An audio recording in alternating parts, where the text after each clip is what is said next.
හරි අපි ඊළඟට කතා කරමු තුන්වෙනි විභගත රචනා ප්‍රශ්නය. තුන්වෙනි එකේ කියන්නේ අපි බලමු තුන්වෙනි එකේ කියනවා ජලයේ වාෂ්පීකරණයේ විශිෂ්ට ගුප්තතාවයේ සෙවීම සඳහා ශිෂ්‍යයෙක් සාමාන්‍ය ක්‍රමවේදයෙන් අපගමනය වුණු පහත ක්‍රමවේදය භාවිත කරයි. එහිදී පරිවර්ණය කළ කැලරිමීටරයකට ජලය යොදා ඒ තුරට තාපන දඟරයක් ඇතුල් කර සමස්ත ඇටවුම තුලාවක් මත තබා ඇත. හරි. ඊට පස්සේ ඒකේ ඒ කොටස කියනවා මෙම ක්‍රමවේදය භාවිත කර ජලය උණුසුම් කිරීමේදී එහි උෂ්ණත්වය ජලයේ තාපාංකය දක්වා ඉහළය. කියන්නේ සෙල්සියස් අංශක 100 දක්වා ඉස්සෙල්ලාම රත් කරනවා. හරි. ඊට පස්සේ එම අවස්ථාවේදී විරාම කටිකාව ක්‍රියාත්මක කර කාලය t සමානයි තත්පර 50 100 150 200 යන අවස්ථාවලදී තුරාපාන්ටාංගය කියවා ගනී. එම දත්ත පහත පරිදි. එතකොට මේකදි කරන්නේ මුලින්ම මේ ජලයේ තාපාංකය දක්වා ඒ කියන්නේ සෙල්සියස් අංශක 100 දක්වා රත් කරලා ඊට පස්සේ තමයි විරාම කටිකාව ක්‍රියාත්මක කරන්නේ. ඊට පස්සේ මොකද වෙන්නේ? සෙල්සියස් අංශක 100ට ගියාට පස්සේ දැන් එහාට ජලයේ උෂ්ණත්වය වැඩි වෙන්නේ නැහැ. ජලයේ වාෂ්පීකරණය වීමක් තමයි වෙන්නේ. හරි. එතකොට කාලයත් එක්ක ඔයාලට පේනවා තුලාපාඨාංකය අඩු වෙලා තියෙනවා. ඒ කියන්නේ ජලයේ වාෂ්පීකරණය වෙලා ඉවත් වෙලා තියෙනවා. හරි. ඊට පස්සේ අපි බලමු මේකේ අහන ප්‍රශ්න. මේ පරීක්ෂණයේදී තුලාව ලෙස භාවිතා කරන ලද්දේ තෙදඬු තුලාවක්ද සිව්දඬු තුලාවක්ද නැතහොත් ඉලෙක්ට්‍රෝනික තුලාවක්ද? හරි. එතකොට මේතනදී තුලාව භාවිතා කරලා මිනුම් ලබාගෙන තියෙන්නේ මේ වගුවේ තියෙන මිනුම්. එතකොට මේ වගුවේ තියෙන මිනුම් තියෙන්නේ දශම ස්ථාන දෙකකට. හරි. දශම ස්ථාන දෙකකට තමයි ලබන්න තියෙන්නේ. ඒතර අපි දැනගෙන ඉන්න ඕනේ දැන් තෙදඬු තුලාවක් ගත්තොත් තෙදඬු තුලාවෙන් සාමාන්‍යයෙන් කුඩා මිනුම වෙන්නේ දශම 1යි. හරි. කුඩා මිනුම වෙන්නේ දශම 1යි. ඒ කියන්නේ දශම ස්ථාන එකකට තමයි කුඩා මිනුම අපි මයින්. සිව්දඬු තුලාව ගත්තොත් දශම ස්ථාන 2යි. 0.01. ඒ වගේම ඉලෙක්ට්‍රෝනික තුලාව ගත්තොත් 0.001 තමයි කුඩා මිනුම වෙන්නේ. එතකොට මේ තෙදඬු තුලාව මේ සිව්දඬු තුලාව තමයි ඉලෙක්ට්‍රෝනික තුලාව. ඒ ඉලෙක්ට්‍රෝනික තුලාව තමයි වැඩිම සංවේදීතාවය දක්වන්නේ. එතකොට මෙතනදී අරන් තියෙන පාඨාංකවල දශම ස්ථාන 2යි තියෙන්නේ. ඒ කියන්නේ මේක සිව්දඬු තුලාවෙන් තමයි මැනලා තියෙන්නේ. හරි. මේක තෙදඬු තුලාව දශම ස්ථාන 1කට මැන්නොත් 2කට මැන්නොත් සිව්දඬු තුලාව 3කට මැන්නොත් ඉලෙක්ට්‍රෝනික තුලාව. ඒත් වැඩිම සංවේදීතාවය තියෙන ඉලෙක්ට්‍රෝනික තුලාව. එතන මේකදී අහලා තියෙන්නේ මොන තුලාවෙන්ද මැනලා තියෙන්නේ කියලා. ඒකට මේ මැනලා තියෙන්නේ සිව්දඬු තුලාවෙන්. හරි. උත්තරේ එන්න ඕන සිව්දඬු තුලාව කියලා. ඊට පස්සේ කියනවා දෙවැනි එක තාපන දඟරේ විද්‍යුත් ක්ෂමතාවය දීලා තියෙනවා වොට් 36ක් කියලා. පහත වගේ පහස් සඳහන් කාලපාන්තරවලදී වාෂ්පය වූ ජල ස්කන්ධ ලියා දක්වන්න. හරි. එතකොට මෙතන දීලා තියෙනවා කාල ප්‍රාන්තර තප්පර 0.54 කොපමණ ජල ස්කන්ධයක් වාෂ්ප වුණාද කියලා. හරි. එතකොට මේක මේ ෆිසික්ස් නෙමෙයි මේ ටික තියෙන්නේ මෙතන මේ ඔයාලට ගණනය කිරීමක් කරන්න තියෙන්නේ 0.54 කාල සීමාවෙදී මේ දැන් මෙතන තප්පර 0 ඉඳලා 50 දක්වා යද්දී ග්‍රෑම් 108.2 ඉඳලා 107.4 දක්වා අඩු වෙලා තියෙනවා. ඒකට ඒ අඩු වෙලා ගිහිල්ලා තියෙන්නේ ඒ කාලයේදී වාෂ්පුණු ජල ස්කන්ධ. ඒකට වාෂ්පුණු ජල ස්කන්ධය අඩු කරා එක අපිට 108.2කින් අඩු කරන්න ඕනේ 107.4. හරි. ඒකට අගේ ලැබෙන. ඊට පස්සේ 50න් 100ත් අතර හොයන්න තියෙනවා. 50 100ත් අතර හොයන්නෙත් ඒ විදිහමයි. 50ෙදි 107.4ක් තියෙනවා. ඒක 100 වෙද්දි 106.7යි. එතකොට ඒ වෙනස ගන්න ඕනේ 107.4න් 106.7 අඩු කරන්න ඕනේ. එතකොට ඒ යගේ ලැබෙනවා. ඊට පස්සේ 100ත් 150ත් අතර තියෙනවා. ඒකෙත් එහෙමයි 100 දී තියෙන්නේ 106.7යි 150යි තියෙන්නේ 105.9. හරි. ඒ දෙක අතර වෙනස ගත්තාම අගේ ලැබෙන. මේ විදිහට අපිට අගේ ගණනය කරන්න පුළුවන් ග්‍රෑම් වලින්.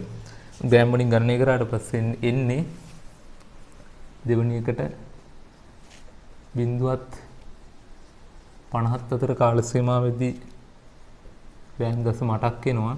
රයිට්. තප්පර. ඊට පස්සේ 50ත් 100ත් අතර එනවා ග්‍රෑම් 0.7ක්. ඊට පස්සේ 100ත් 150ත් අතර එනවා ග්‍රෑම් 0.8ක්. සහ අවසාන වශයෙන් මම මේක මකන්නම්. අවසාන වශයෙන් 151ත් 200ත් හරි කාල සීමාව දෙනවා. 0.7 ග්‍රෑම් කියලා. හරි මේක ඉන්නේ 101යි 150ත් අතර. මෙතන ඉන්නේ 51ත් 100ත් අතර ඔන්න ඔය විදිහට. හරි. මේ තමයි ග්‍රෑම් අගයන් එන්නේ. මේවා තමයි එතකොට ඔයාලා ලියලා තියෙන්න ඕනේ හිස්තන්න ඕනේ. හරි. ඊට පස්සේ යනවා තුන්වෙනි එකේ තාපන දඟරේ ශ්‍රමතාවයේ කැපිටල් P ද ගත වූ කාලයේ සිම්පල් T ද වාෂ්ප වූ ජල ස්කන්ධ M ද නම් ජලයේ වාෂ්පීකරණ විශේෂ ගුප්තතාවය L ද වේ නම් ප්‍රස්ථාරික ක්‍රමයක් මගින් L සෙවීම සඳහා සුදුසු ප්‍රකාශනයක් ගොඩනගනවා. මෙහිදී පරිසරයට සිදුවන තාපහානිය අනුතර කරනවා. ඒතර අපි දන්නවා දැන් ජලයේ උෂ්ණත්වය දින සෙල්සියස් අංශක 100 දී ඒතර ඊට වඩා ජලය උෂ්ණත්වය වැඩි වෙන්නේ නැහැ. ඒ කියන්නේ ආ උෂ්ණත්වය වැඩි කරගන්න තාපය උරා ගැනීමක් කරන්නේ නැහැ. එතකොට ඒ උරා ගන්න තාප ප්‍රමාණය වැය වෙන්නේ මෙන්න මේ ජලයේ වාෂ්පීකරණය වෙන්නේ. සම්පූර්ණ වාෂ්පීකරණය වෙන්න තමයි වැය වෙන්නේ. හරි. එතකොට අපි දන්නවා ශ්‍රමතාවය වැඩි කිරීම කාලය කියන්නේ ශක්තිය. අපි කිව්වහම මේ ශක්තිය සමානයි. හරි. වාෂ්පීකරණයේ ස්කන්ධ වැඩි කිරීම වාෂ්පීකරණයේ විශිෂ්ට ගුප්තතාවය. ඕක තමයි සමීකරණය වෙන්නේ. ඒක ස්කන්ධ මේ ශක්තිය කියලා කියන්නේ ශ්‍රමතාවය වැඩි කිරීම කාලය සමානයි ජල ස්කන්ධ වැඩි කිරීම වාෂ්පීකරණයේ විශිෂ්ට ගුප්තතාවය. හරි L. ඕක තමයි සම්බන්ධතාවය වෙන්නේ. ඒකට අපිට හදන්න ඕනේ මේක මේ ප්‍රස්ථාරයක් අඳින්න පුළුවන් විදිහට. එතකොට ප්‍රස්ථාරය අඳින්නේ කාලයට එදිරිව ජල ස්කන්ධය තමයි අපි මැනගන්නේ මේකෙදි. එතකොට කාලයට එරෙහිව ජල ස්කන්ධය ප්‍රස්ථාරය අඳින්න ඕනේ. එතකොට මෙහෙම ඇඳ හැකි අපිට මේක සුළු කර හැකි ස්කන්ධය සමානයි P බෙදීම L වාරයක් කැපිටල් T කියලා. හරි. එතකොට මේක y සමානයි mx ආකාරයේ ප්‍රස්ථාරයක් අපිට ලැබෙනවා. ඒක ඇඳලා පස්සේ හරි මෙන්න මේ විදිහට කාලයට එරෙහිව ස්කන්ධ ප්‍රස්ථාරගත කරොත් වාෂ්පීකරණ ජල ස්කන්ධ ප්‍රස්ථාරගත ඔය වගේ y සමාන mx දන mx ආකාරයේ ප්‍රස්ථාරයක් ලැබෙනවා. හරි.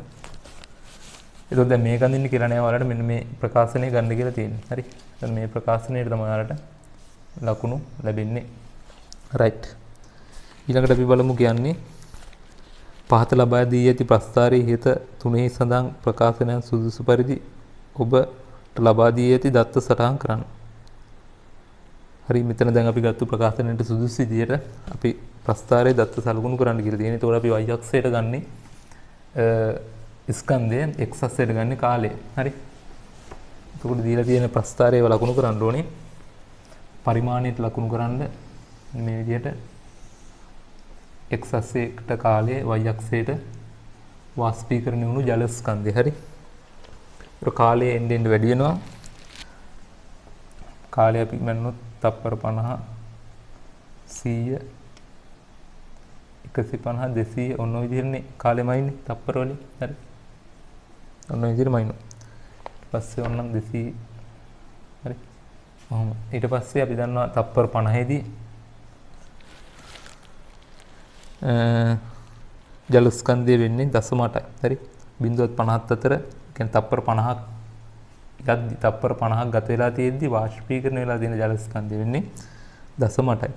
මේ පැත්ත අපි ග්‍රෑම් වලින් සලකුණු කරොත් එහෙම ග්‍රෑම් වලින් සලකුණු කරොත් 0.8යි. හරි 0.8ක් මේ පැත්ත සලකුණු කරන්න ඕනේ. එතකොට මේක පරිමාණයට අපි බෙදාගත්තොත් එහෙම සාමාන්‍යයෙන් 0.33 වගේ 0.3යි 0.6යි 0.9යි 1.2යි 1.5යි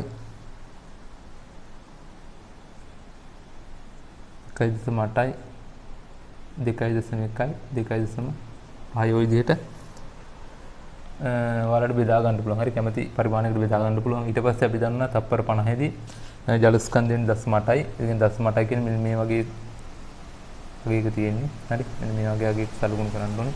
ඊට පස්සේ 100ක් එද්දී 50 100ත් අතර වාෂ්ප වෙලා තියෙනවා 0.7ක්. ඒ කියන්නේ මේ 0.8ට තව 0.7ක් එකතු වෙන්න ඕනේ. 100ක් වෙද්දී වාෂ්ප වෙලා තියෙන මුළු ජල ස්කන්ධ. 0.8ට 0.7ක් එකතු වුණා කියන්නේ 1.5. හරි. මෙන්න මේ වගේ. තප්පර 100 දී වෙන්නේ 1.5. ඊට පස්සේ 150 දී 150 දී 1.5ට එකතු වෙන්න ඕනේ 0.8. 1.5ට 0.8ක් එකතු වෙනවා 2.3යි. හරි.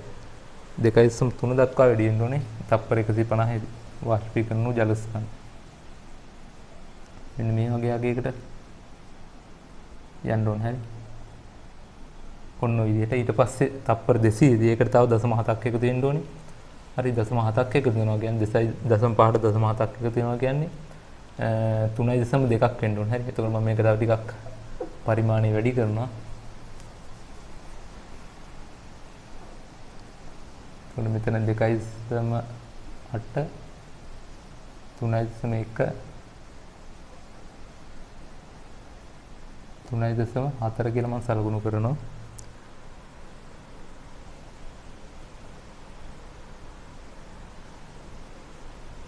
මෙතන 2.4 වෙන්න ඕනේ. 2.4. එතන 2.7 මම 0.3 ලකුණු කරේ. එතන මෙතන 3.0 3 විදිහට ඔය විදිහට ලකුණු ගන්න පුළුවන්. හරි. එතකොට 2.3ක් එන්නේ 150 දී. හරි. ඊට පස්සේ තප්පර 200 දී. හරි 200 දී අපිට නෑ උපරිම තප්පර 150 200ත් අතර පිළිදීලා තියෙනවනේ 0.7යි. එතකොට 2.3ට 0.7ක් එකතු වුණාම 3ක් වෙන්න ඕනේ. හරි. මෙතනදී තප්පර 200 දී 3ක් වෙන්න ඕනේ. මෙන්න මේ වගේ අගයක් එන්න ඕනේ. රයිට්. ඔන්න ඔය විදිහට. ඊට පස්සේ මෙන්න මේ ලැබුණු කණ්ඩාංක අපි යා කරලා ප්‍රස්ථාරේ ගන්න ඕනේ මෙන්න මේ විදිහට. හරි. ඔය විදිහට ගන්න ඕනේ. එතකොට මේක හරියට පරිමාණය රැඳනා මෙන්න මේ විදිහට එන්න ඕනේ. හරි. සරල රේඛීය ප්‍රස්ථාරයක් වෙනවා. ඒ සමාන mx ආකාරයේ ප්‍රස්ථාරයක්. හරි. එතකොට මේක මම මෙතන පරිමාණයට නෙවෙයි නැන්දේ. පරිමාණයට ඇඳ නම් මේක මෙන්න මේ මූල අක්ෂය හරහා යන බිඳුව හරහා යන රේඛාවක් තමයි ඔයාලට ලැබෙන්න ඕනේ. හරි. පරිමාණයට ඇඳුත්. හරි. ඔයාලා පරිමාණයට ඇඳලා තියෙන්න ඕනේ. එතකොට මේ විදිහට තමයි ප්‍රස්ථාරය ලැබෙන්න ඕනේ. රයිට්. ඊට පස්සේ ප්‍රස්ථාරයට ඔය අඳිනවට ලකුණු දෙනවා. හරි. ඊට පස්සේ දැන් ඊළඟ කොටසදී අහනවා පස්වෙනි කොටසදී දානවා ප්‍රස්ථාරයේ අනුක්‍රමණය සෙවීමට ඔබ යොදා ගන්නා ලක්ෂ්‍ය දෙක ඉහත ප්‍රස්ථාරයේ පැහැදිලිව සටහන් කරන්න. ඒතන අනුක්‍රමණය අපිට හොයන්න ඕනේ. මොකද අපි මේ L හොයාගන්න වාෂ්පීකරණ විශිෂ්ට ගුප්තතාවය හොයන්න මේක අනුක්‍රමණය හොයන්න ඕනේ. අනුක්‍රමණයේ P බෙදීම කියන්නේ අනුක්‍රමණය හොයන්න අපි ලක්ෂ්‍ය දෙකක් තෝරා ගන්න ඕනේ. මෙතන මතක තියාගන්න ඕනේ විශේෂ කාරණේ තමයි අනුක්‍රමණය හොයන්න අපි ලක්ෂ්‍ය තෝරාගද්දී අපි මේ ප්‍රස්ථාරයේ අඳින්න භාවිතා කරපු ලක්ෂ්‍ය දෙනවනේ. මෙන්න මේ ලක්ෂ්‍ය. ඒතර ඔන්න ඔය ලක්ෂ්‍ය අපි භාවිතා කරන්නේ අනුක්‍රමණය හොයන්න. හරි. එහෙම භාවිතා කරොත් වැරදි. අපිට පුළුවන් තරම් පරතරය වැඩි. හරි.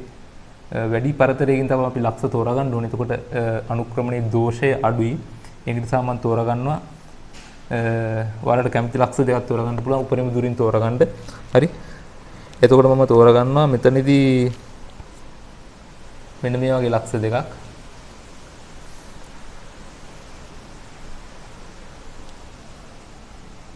මෙන්න මේ හරිය ලක්ෂයකුයි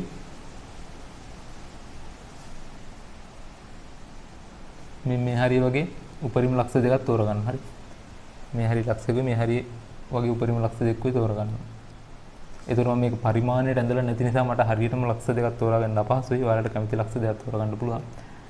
හරි. එතකොට මෙතන ලක්ෂයක් තෝරාගත්ත කිසි තැන. මෙතන මොකද මම මේ ලක්ෂ තෝරාගත්තත් මට හරියටම මේ අගේ එන්නේ නැහැ. හරි. ඒක නිසා මම මේ විදිහේ ලක්ෂ දෙකක් නිකන් සලකුණු කරනවා. හරි. ඔයාලට කැමති ලක්ෂ දෙකක් තෝරා ගන්න පුළුවන්. හරි. එතන මම මෙතන y1 කියලා දාන්නම්. මෙතන y2 කියලා දාන්නම්කෝ. හරි. ඔහොම. ඊට පස්සේ ওই ලක්ෂ දෙක තෝරාගෙන ඒකට අදාළ අපි x අගයන් හොයාගන්න ඕනේ මෙහෙම. රයිට්. මෙහෙම x අගයන් අපිට හොයාගන්න පුළුවන් ඔය ප්‍රස්ථාරයේ හැටියට ඇඳනම්. ඊට පස්සේ අහනවා ප්‍රස්ථාරය උපයෝගී කරගෙන ජලයේ වාෂ්පීකරණයේ විශිෂ්ට ගුප්තතාවය ගණනය කරන්න. ජලයේ වාෂ්පීකරණයේ විශිෂ්ට ගුප්තතාවය ගණනය කරන්න. එතකොට අපි මේ ප්‍රස්ථාරයේ අනුක්‍රමණය හොයාගන්න ඕන. අනුක්‍රමණය කියන්නේ මෙන්න මේ y කණ්ඩාංක දෙකේ සමානයි y2 ඍණ y1 අගයන් ගන්නවා බෙදෙනවා. ඒ y වලට අදාළ x අගයන් තියෙනවනේ. එතකොට y මේ y එකට අදාළ x අගය මෙතන x2 කියලා ගන්නවා. මේකට අදාළ x අගය x1 කියලා ගන්නවා. ඒතර x2 ඍණ x1 කියලා ගන්න පුළුවන්. ඒතර අනුක්‍රමණය ලැබෙනවා. යම්කිසි අගයක් ලැබෙනවනේ. ඒතර අනුක්‍රමණය විදිහට අපිට ලැබෙන්නේ p බෙදීම l. හරි. p බෙදීම l තමයි ඔය ලැබෙන මෙන්න මේ අගය. y2 ඍණ y1 බෙදීම f2 ඍණ x1. හරි. ඒතර p බෙදීම l සමානයි අනුක්‍රමණය. හරි. එතකොට අපි L හොයන්නේ L සමානයි P බෙදීම අනුක්‍රමණය. හරි වාෂ්පීකරණ විශිෂ්ට ගුප්තතාවය හොයන්න අපි P අපිට දීලා තියෙනවා ශ්‍රමතාවය ආරම්භයේදී දීලා තිබුණා 36යි කියලා. හරි 36යි කියලා. එතකොට ඒ 36 කියන අගය අපි බෙදනවා අපිට ලැබෙන අනුක්‍රමණය අගය. හරි එතකොට මම මෙතනදී අනුක්‍රමණයක් ගත්තේ නැහැ මොකද මම මෙතන පරිමාණයට ඇඳපු නැති නිසා. හරි පරිමාණයට ඇඳපු නැති නිසා. එතකොට ඔයාලට පළ පරිමාණයට ඇඳනවා ඔයාලට අගය ලැබෙන අනුක්‍රමණයට මේ විදිහට ගණනය කරාට පස්සේ ඊට පස්සේ ශ්‍රමතාවය අනුක්‍රමණයෙන් බෙදපුවාම ලැබෙන ඔයාලට වාෂ්පීකරණ විශිෂ්ට ගුප්තතාවයගේ. හරි එතකොට වාෂ්පීකරණ විශිෂ්ට ගුප්තතාවය ඔයාලා හරියට හෙව්වනම් ඔයාලට ලැබෙනවා ආසන්න වශයෙන් 2.4 වැඩි කිරීම 10 ඍණ 6ක් කියලා. හරි මෙන්න මේ අගය ලැබෙන්න උන ආසන්න වශයෙන් 2.4 වැඩි කිරීම 10 ඍණ 6ක් කියලා ලැබෙන්න ඕනේ. හරි එතකොට ඒකක ගත්තොත් ජූල් කිලෝග්‍රෑමයට එතකොට මේක ඔයාලට මේ උත්තරේ හරියටම එනවා නම් 2.3 3යි 5ත් 2.4යි 5ත් අතර පරාසයක ඔයාලට ලකුණු දෙනවා. හරි ඒ කියන්නේ 2.4 වැඩි කිරීම 10 ඍණ 6 තමයි එන්න ඕනේ. හැබැයි ඒවා 2.3යි 5ත් 2.4යි 5ත් අතර ගැත් දාලා තිබොත් ඔයාලට නිවැරදි පිළිතුරු විදිහට ලකුණු ලැබෙනවා. හරි එතකොට ඒකත් හරි. ඊට පස්සේ අපි යනවා ඒකේ B කොටස. B කොටස කියනවා මෙම පරීක්ෂණයේදී කැලරිමීටරය මගින් උරා ගන්නා තාපය පරීක්ෂණාත්මක ප්‍රතිඵල කෙරෙහි බලපාන ආකාරය පැහැදිලි කරන්න. හරි ඒතකොට ළමයි මෙතනදී මේ කැලරිමීටරේ අපි දන්නවා දැන් ජලයේ උෂ්ණත්වය වැඩි කරලා අපි උපරිම තාපාංකයට ඇවිල්ලා තියෙනවා. ඒ කියන්නේ සෙල්සියස් අංශක 100ට ඇවිල්ලා තියෙනවා. ඒ කියන්නේ තවදුරටත් ජලයේ උෂ්ණත්වය වැඩි වෙන්නේ නැහැ. ඒ කියන්නේ කැලරිමීටරේ උෂ්ණත්වයත් වැඩි වෙන්නේ නැහැ. ඒ කියන්නේ කැලරිමීටරේ තාපය තවදුරටත් උරා ගැනීමක් සිද්ධ වෙන්නේ නැහැ. හරි ඒක නිසා කැලරිමීටරේ උරා ගන්න තාපය පරීක්ෂණයට බලපාන්නේ නැහැ. හරි බාහිර පරිසරයට හානි වන තාපය බලපාන. හරි ඒක අපි ප්‍රායෝගිකව එහෙම හානි වුණාට අපි මෙතනදී හානි වෙන්නේ නැහැ කියලා සලකවි. එතකොට කැලරිමීටරේ මගින් උරා ගන්නා තාපය පරිස්සනාත්මක ප්‍රතිඵල කෙරෙහි බලපාන ආකාරය. හරි මේ අවස්ථාවේදී ජලයේ තාපාංකය පවතින නිසා හරි ඒක නිසා කැලරිමීටරේ මගින් තාපය උරා නොගනී කියලා ඔයාලා දීලා තියෙන්න ඕනේ. හරි ඒකට හේතුව ලියන්න ඕනේ ජලයේ තාපාංකයේ පවතී එහෙම නැත්නම් සෙල්සියස් අංශක 100 පවතින නිසා තවදුරටත් කැලරිමීටරේ තාපය උරා නොගනී. හරි ඔය විදිහට ලියලා තියෙන්න ඕනේ. ඊට පස්සේ C කොටස අහනවා ජලය රත් කිරීම ආරම්භයේ සිට හරි මම මේකම කන්න.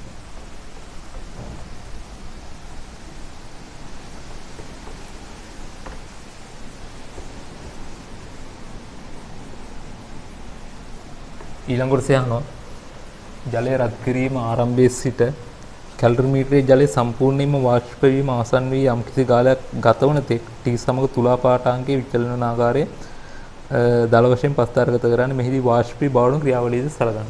හරි ඒක වාෂ්පී බවණය කියලා කියන්නේ අපි දැන් වාෂ්පීකරණය වෙන්න කලින් ඒ කියන්නේ අපි රත් කරන්න කලින් ජලය අංශු ජල පෘෂ්ඨයෙන් ගැලවිලා ඉවත් වීම ක්‍රියාවලියට තමයි අපි වාෂ්පී බවණය කියන්නේ. ඒකට ඒකෙදිත් යම්කිසි ස්කන්ධයක් අඩු වෙනවා. හරි සුළු වශයෙන් අඩු වෙන ස්කන්ධය.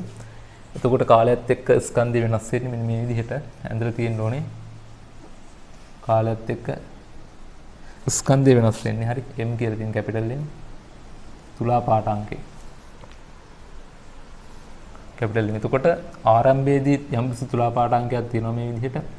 ඒක අපි රත් කරන්න කලින් මෙන්න මේ වගේ අවස්ථාවක් දක්වා අපි රත් කිරීම ආරම්භ කරේ මෙන්න මේ අවස්ථාවේදී කියන්නේ.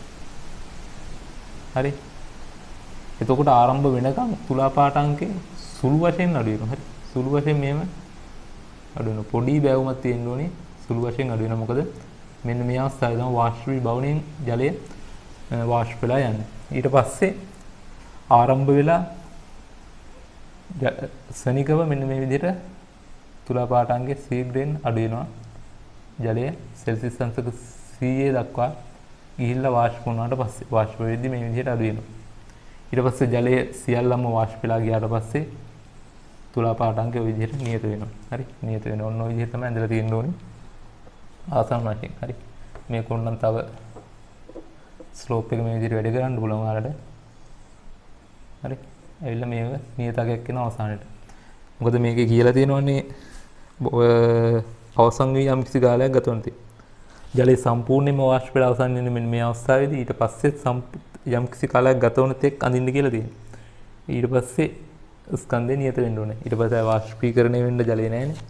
එතකොට ස්කන්ධය නියත. ওই විදිහට තමයි ඇඳලා තියෙන්න ඕනේ. හරි. රයිට්. ඊට පස්සේ ඒකේ අවසාන කොටස මේ පරීක්ෂණයේ පවතින දෝෂ දෙකක් සඳහන් කරන්න. හරි. මේ පරීක්ෂණයේ පවතින දෝෂ දෙකක් සඳහන් කරන්න. එතකොට මේ පරීක්ෂණයේ පවතින දෝෂ විදිහට තමයි අපි දැන් මෙතනදී රත් කරන්න. තාපේ ලබා දෙන්න ගන්න ක්ෂමතා ප්‍රභවයේ ක්ෂමතාවේ කාලයත් එක්ක වෙනස් වෙන්න පුළුවන්. හරි අපි දැන් මෙතනදී සැලකුවේ ක්ෂමතාවේ කාර්යයත් එක්ක වෙනස් වෙන්නේ නැහැ කියලා. ඒ කියන්නේ නියත ක්ෂමතාවයක් ලබා දෙනවා කියලා තමයි අපි මෙතනදී සැලකුවේ. හැබැයි ඒක ප්‍රායෝගිකව වෙනස් වෙන්න පුළුවන්. එහෙම වුණොත් දෝෂයක් ඇති වෙන්න පුළුවන්. ඒක එක දෝෂයක්. හරි. එතකොට ලියන්න ඕනේ ක්ෂමතා ප්‍රභවයේ ක්ෂමතාවේ කාලයත් එක්ක වෙනස් විය හැකියි. හරි ඒක එක දෝෂයක්. ඊළඟ තමයි ඇත්තටම දැන් අපි මේ වාෂ්පීභවණයෙන් හානි වන ජලස්කන්ධ සැලකුවේ නැහැනේ. මෙන්න මේ අවස්ථාවේදී. මේ අවස්ථාවේ වාෂ්පීභවණයෙන් යම්කිසි ජලස්කන්ධයක් හානි වෙනවා. එතකොට අපි ඒක සැලකුවේ නැහැ. අපි ඒකත් එකතු කරේ වාෂ්පීකරණයෙන් කියන්නේ අපි තාපය ලබා දීලා වාෂ්ප වුණා කියලා තමයි අපි ඉදිරියේදී සැලකුවේ. ඒක නිසා එතනදී දෝෂයක් ඇති වෙන්න පුළුවන්. හරි කුඩා දෝෂයක් ඇති වෙන්නේ. හරි. ඒකට ඒකත් යම්කිසි දෝෂයක් වෙන්න පුළුවන්. ඒතකොට මේ දෙක තමයි ප්‍රධාන කරුණු විදිහට ලියවිලා දෙන්න ඕනේ. එකක් තමයි ක්ෂමතා ප්‍රභේද ක්ෂමතාවේ කාලයත් එක්ක වෙනස් වෙන්න පුළුවන්. අනිත් එක තමයි වාෂ්පීභවණයෙන් සිදුවෙන වාෂ්ප වන ජල ස්කන්ධය අපි මෙතනදී සැලකුවේ නැහැ. හරි. ඒක තමයි අනිත් දෝෂය වෙන්නේ. එතකොට තුන්වෙනි ප්‍රශ්නේ විදිහට අවසන් වෙනවා. අපි දැන් බලමු හතරවෙනි ප්‍රශ්නේ. හරි.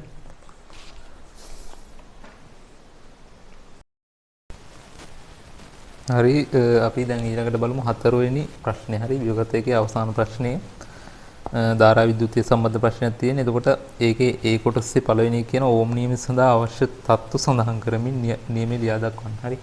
ඒතර ඕම් නියම සඳහා අවශ්‍ය තත්ත්වය කියන්නේ උෂ්ණත්වය වගේ බාහිර සාධක තමයි නියතව තියෙන්න ඕනේ. හරි.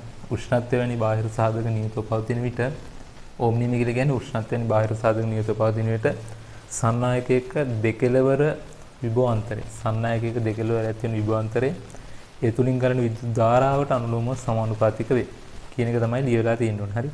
ලිවෙන්න ඕනේ උෂ්ණත්වය වැනි බාහිර සාධක නියතව පවතින විට සන්නායකයක දෙකලවර විභවාන්තරය ඒ තුලින් ගලන විද්‍යුත් ධාරාවට අනුලෝමව සමානුපාතික වේ. ඒක තමයි පළවෙනි එකට ලියවිලා තියෙන්න ඕනේ. හරි. ඊට පස්සේ ඒකේ දෙවෙනි එක කියනවා පරිපූර්ණ ඇමීටරයක් හා වෝල්ට්මීටරයක් සඳහා අවශ්‍ය තත්ත්ව සඳහන් කරන්න. එතකොට පරිපූර්ණ ඇමීටරයකට අවශ්‍ය තත්ත්වය කියලා කියන්නේ පරිපූර්ණ ඇමීටරයක් අනිවාර්යයෙන්ම අභ්‍යන්තර ප්‍රතිරෝධය ශුන්‍ය වේ යුතුයි.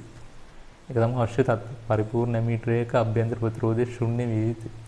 ඊට පස්සේ පරිපූර්ණ වෝල්ට්මීටරයක අභ්‍යන්තර ප්‍රතිරෝධය අපරිමිත විය යුතුයි. එහෙම නැත්නම් අනන්තයක් විය යුතුයි. කියලා ඔන්න ඔය කරුණු දෙක ලියන්න ඕනේ. පරිපූර්ණ ඇමීටරයක අභ්‍යන්තර ප්‍රතිරෝධය ශුන්‍ය විය යුතුයි. පරිපූර්ණ වෝල්ට්මීටරයක අභ්‍යන්තර ප්‍රතිරෝධය අපරිමිත විය යුතුයි. එහෙම නැත්නම් අනන්තයක් විය යුතුයි. හරි ඔය දෙක ලියවිලා තියෙන්න ඕනේ. අවශ්‍ය තත්ත්ව. හරි. ඊට පස්සේ අපි යනවා B එකට. B එකේ පළවෙනි එක කියනවා පරිපූර්ණ ඇමීටරයක් හා වෝල්ට්මීටරයක් භාවිතයෙන් ප්‍රතිරෝධයක වටිනාකම සෙවීමට සකස් වූ පරිපථයක් පහත දැක්වේ. හරි. පරිපථයක් දීලා තියෙන මෙන්න මේ විදිහට.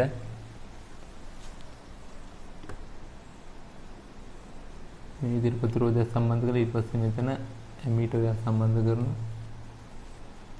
ප්‍රතිරෝධයට වෝල්ට්මීටරයක් මේ විදිහට සම්බන්ධ කරලා තියෙනවා. ඔන්නෝම තමයි තියෙන්නේ. ආහාර ප්‍රතිරෝධය. හරි. ඊට පස්සේ ඒකට අදාළව අපෙන් අහනවා මේ ඇමීටරේ හා වෝල්ට්මීටරේ පාඨාංක පිළිවෙලින් I හා V නම් මෙම සංකේතයෙන් ප්‍රතිරෝධ සඳහා වටිනාකම ලියා ගන්න. වෝල්ට්මීටරේ පාඨාංකේ V ලු ඇමීටරේ පාඨාංකේ I ලු. හරි. එතකොට ප්‍රතිරෝධය සඳහා වටිනාකම. එතකොට මේ වෝල්ට්මීටරේ පාඨාංකේ V කියන්නේ මෙන්න මේ ප්‍රතිරෝධයේ දෙපස විභවාන්තරයත් වීම තමයි. හරි. එතකොට ඇමීටරේ පාඨාංකේ I කියලා කියන්නේ මෙන්න මේ ප්‍රතිරෝධය තුලින් ගලන ධාරාවත්යි. මොකද අපි මේ වෝල්ට්මීටරය හරහා ධාරාවක් ගලන්නේ නැහැ කියලා සලකන්නේ මේකේ ප්‍රතිරෝධය අනන්තයක් නිසා. මේක පරිපූර්ණ වුණොත්. හරි. එතකොට R ප්‍රතිරෝධය තුලින් ගලන ධාරාවයි මේ අවස්ථාවේදී දෙකක විභවාන්තරය V. එතකොට අපිට ලියන්න පුළුවන් පළවෙනි එකට V සමානයි IR R ප්‍රතිරෝධයට ඕම් නියමය දැම්මහම එතකොට R සමානයි V බෙදීම I කියලා ලියන්න පුළුවන්. හරි ඕක තමයි ලියන්න ඕනේ. පළවෙනි එකට. right. ඊට පස්සේ අපි බලමු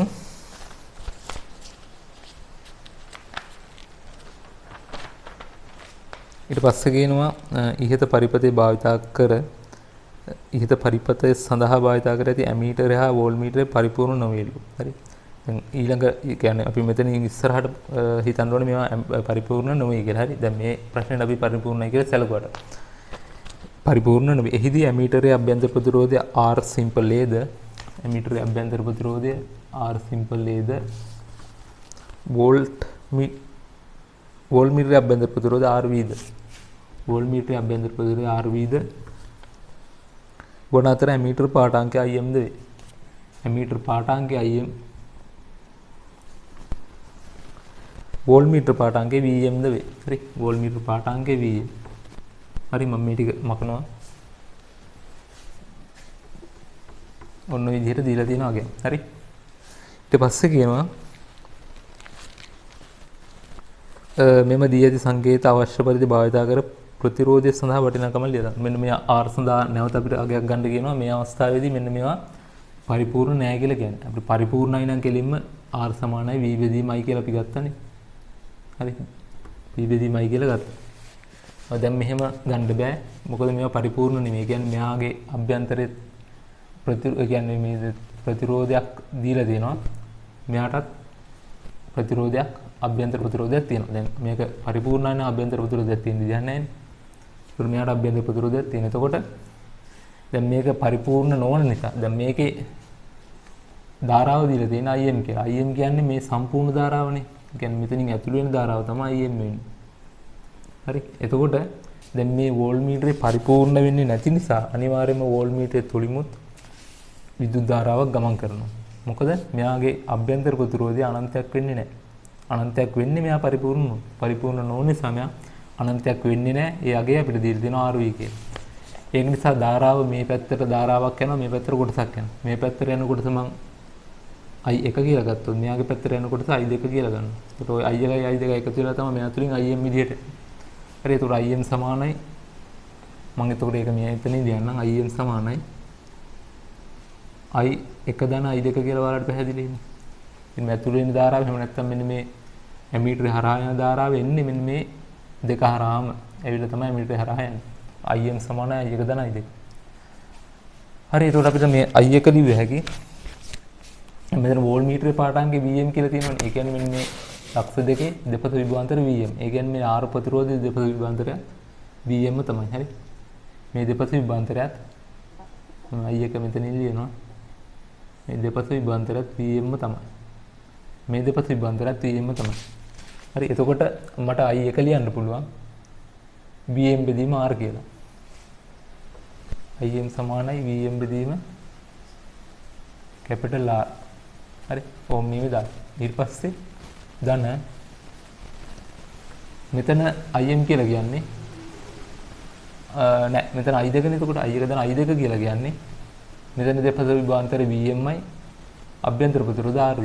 එතකොට VM බෙදීම RV කියලා ලියන්න පුළුවන්. හරි. එතකොට ඔය සම්බන්ධතාව භාවිත කරලා අපිට දැන් මෙතනදී මෙන්න මේ කැපිටල් R උක්ත කරන්න පුළුවන්. හරි. එතකොට උක්ත කරන්නේ මෙතන IM සමානයි VM RV ධන VM කැපිටල් R බෙදීම R RV කියලා ඔහම ගන්න පුළුවන්. එතකොට මේක මේ පැත්තට අරන් ගියාම IM R RV සමානයි VM RV ධන VM කැපිටල් R. හරි. ඒතර අපිට මේ R උක්ත කරන්න තමයි ඕනේ. ඒක නිසා මම මේක මේ පැත්තට තියලා R මේ පැත්තට අරගෙන යනවා. එතකොට IM කැපිටල් R RV ඍණ VM R සමානයි VM RV කියලා ගන්න පුළුවන්. එතන මේ R පොදු නිසා ඉවතර ගන්න R සමාන R වාරයක්. හරි. R වාරයක් IM RV ඍණ VM සමානයි VM RV. හරි. එතකොට R සුළු කරන්න පුළුවන්. මේකෙන් මේක බෙදන්න ඕනේ. හරි. ඒක මම මෙතන ලියන්නම් R සමානයි මෙතන VM බෙදීම RV Vm RV බෙදීම Im RV ඍණ Vm Im RV ඍණ Vm හරි R සඳහා ප්‍රකාශනයේ ඔන්න ඔය විදිහට එන්න ඕනේ හරි ඔය විදිහට තමයි එන්න ඕනේ ඒක ගත්තේ කොහොමද කියලා පැහැදිලි ඇති මේ Im මගේ I එක සහ I දෙක විදිහට බෙදලා තමයි ගමන් කරන්නේ මෙහා පරිපූර්ණ නොවන නිසා හරි ඒක අපි Im කියලා කියන්නේ සම්පූර්ණ ධාරාව ඒ සම්පූර්ණ ධාරාව තමයි මේ ඇමීටරය තුලින් ගමන් කරන්නේ මොකද ඇමීටරේ තියෙන්නේ මේකට පිටින්නේ ඒක ඇමීටරය තුලින් ගන්න සම්පූර්ණ ධාරාව රයිට් එතකොට ඕක ওই විදිහට සුළු කරලා දෙන්න ඕනේ ඒක ලියාගත්තේ නැත්නම් ඒ කියන්නේ ඔයාලට වැරදුනා නම් ඒක ලියා ගන්න ඊට පස්සේ බලමු තුන්වෙනි එක හරි තුන්වෙනි එකේ තියෙන්නේ මේවට අගයන් දීලා දෙනවා අගයන් ආදේශ කරලා උත්තරේ ගන්න දෙන්නේ හරි මේකේ කියනවා මෙහිදී ලැබුණු වෝල්ට්මීටර පාඨාංකයේ වෝල්ට් 220ද කියන්නේ Vm කියන්නේ 220යිලු 220නේ වෝල්ට් 25යි හරි වෝල්ට් 25ද ඇමීටර පාඨාංකයේ 5.52.5ද ඒ කියන්නේ Im කියන්නේ 5.52.5යි වෝල්ට්මීටරයේ අභ්‍යන්තර ප්‍රතිරෝධය කිලෝ ඕම් එකයිලු ඒ කියන්නේ RV කියන්නේ කිලෝ ඕම් එකයි එකට කිරීම 13යි ඕම් හරි ඇමීටරයේ අභ්‍යන්තර ප්‍රතිරෝධය 10යි ඕම්ද ඇමීටරයේ අභ්‍යන්තර ප්‍රතිරෝධය 10යි ඕම් එතකොට මෙතන ඇමීටරයේ අභ්‍යන්තර ප්‍රතිරෝධයක් මෙතන සම්බන්ධයක් නැහැ හරි එතකොට ඒක දාලා වෙන්නේ නැහැ අපිට නම් ප්‍රතිරෝධය සඳහා ලැබෙන අගය ගන්න කරන්නේ එතකොට මේකට කෙලිම ආදේශ කරන්න තියෙන්නේ එතකොට R සමානයි Bm කියලා කියන්නේ 25යි හරි 25යි RV කියලා කියන්නේ කිලෝ ඕම් එකයි ඒ කියන්නේ එකට කිරීම 13යි ඕම් බෙදීම Im කියන්නේ ධාරාව 5.52.5 වැඩි කියන්නේ RV කියලා කියන්නේ 13යි කිලෝ ඕම් එකයි අඩු කිරීම Bm කියලා කියන්නේ 25යි හරි 25යි ඊරොන්න ඔයගේ සුළු කරන්න ඕනේ ඔයගේ සුළු කරාම R ටාගයක් එනවා 4.54 යොම් කියලා ඔක සුළු කරාම ඔයගේ එනවා හරි ඊට පස්සේ කියනවා හතරවෙනි කොටසේ ඉහත අවස්ථාවේදී ඇමීටරේ සහ වෝල්ට්මීටරේ පරිපූර්ණයි උපකල්පනය කරමින් ප්‍රතිරෝධය සඳහා ලැබෙන අගය ගණනය කරන්න. හරි සරලයි. ඇමීටරේ සහ වෝල්ට්මීටරේ පරිපූර්ණයි නම් මුගේ අභ්‍යන්තර ප්‍රතිරෝධයක් නැහැ. මෙයාගේ අභ්‍යන්තර ප්‍රතිරෝධය අනන්තයි. මෙයාගේ අභ්‍යන්තර ප්‍රතිරෝධය අනන්තයි කියලා කියන්නේ මෙයා තුලින් ගලන ධාරාව බිඳුව. මෙයා තුලින් තමයි ඔය ගලන සම්පූර්ණ ධාරාව ගලන්නේ. ඒ කියන්නේ ඇමීටර පාඨාංගය අපිට දුන්නා 5.52.5 කියලා. 5.52.5 ඇම්පියර් කියන ධාරාව සම්පූර්ණයෙන් යන්නේ මෙන්න මේ R ප්‍රතිරෝධය හරහා. Im කියන එක. මෙයාගේ හරහා ගලන්නේ නැහැ. මෙයා පරිපූර්ණ නිසා. හරි. Im තමයි යන්නේ. ඒතකොට මෙයා තුලින් ගලන ධාරාව අපි දන්නවා. හරි. ඊට පස්සේ ඒ විභවාන්තරය. එයා හරහා පවතින විභවාන්තරය දන්නවා අපි. ඒ කියන්නේ මෙන්න මේ වෝල්ට්මීටරේ මයින් එයා හරහා පවතින විභවාන්තරය. ඒක දීලා තියෙන 25යි කියලා. එයා හරහා පවතින විභවාන්තරය වෙන්නේ වෝල්ට් 25. හරි. එතකොට අපිට R හොයාගන්න පුළුවන් V සමාන IR දාලා. V සමාන IR දාලා. හරි. එතකොට මම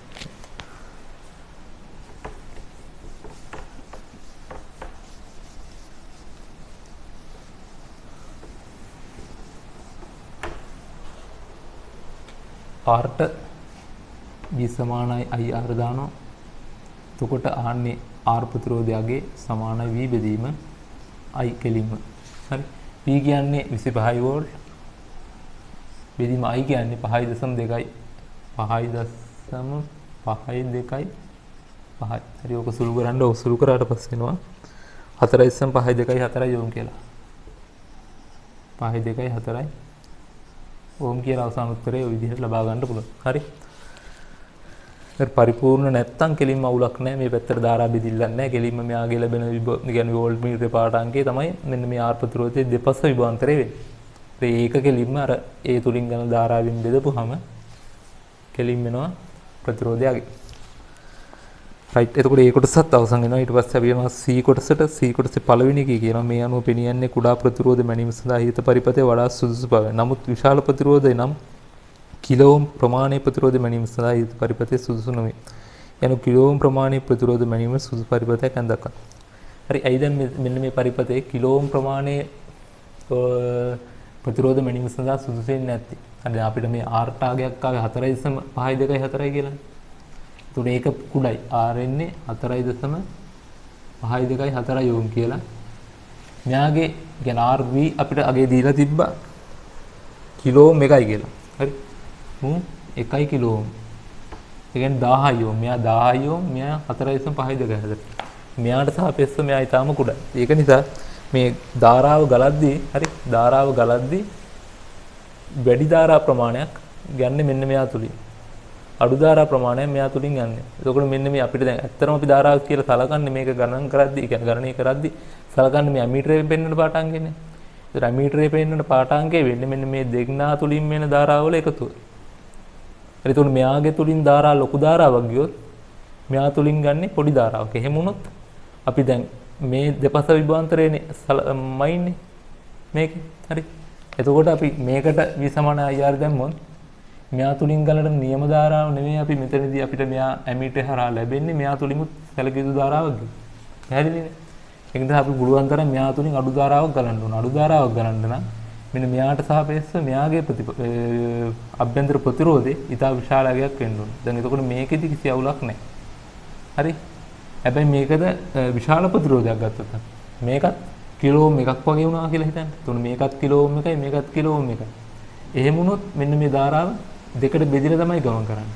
එතකොට මේ 5.5 කියන ධාරාව මෙයාගෙන් ඒකෙන් භාගයක් මේ පැත්තෙන් ගමන් කරනවා ඒකෙන් භාගයක් මේ පැත්තෙන් ගමන් කරනවා. හරි එතකොට මේක R අපිට මේකට v සමාන ir දැම්මොත් එතකොට අපි මෙතන i කියලා අත්තම සලකන්නේ මේ ඇමීටරෙන් මයින් 5.2 යම්පියර්.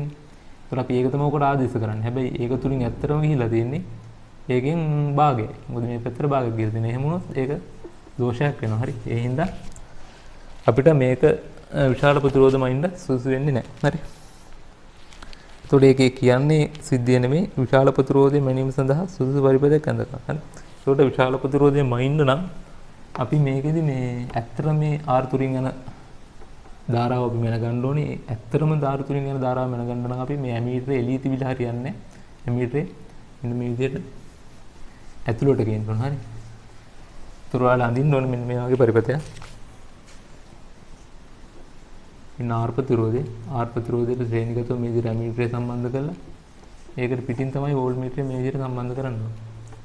එතකොට ඇත්තටම අපිට ඇමීටරෙන් ලැබෙන්නේ මෙන්න මේ සම්පූර්ණයෙන් R ප්‍රතිරෝධය තුලින් එන ධාරාව විතරයි. ඒතකොට කිසි ගැටලුවක් නැහැ. වෝල්ට්මීටරේ හරහා ධාරාවක් ගියත් අපිට ප්‍රශ්නයක් නැහැ. අපි මයින්නේ R ප්‍රතිරෝධය හරහා යන ධාරාව විතරයි. ඒතකොට කෙලින්ම R ප්‍රතිරෝධයට v සමාන ir දාලා අපිට පුළුවන් R අගේ ගණනය කරන්න. හරි. R අගේ ගණනය කරන්න පුළුවන්. ඒතකොට ওই විදිහට තමයි ඒක ඇඳලා තියෙන්න ඕනේ.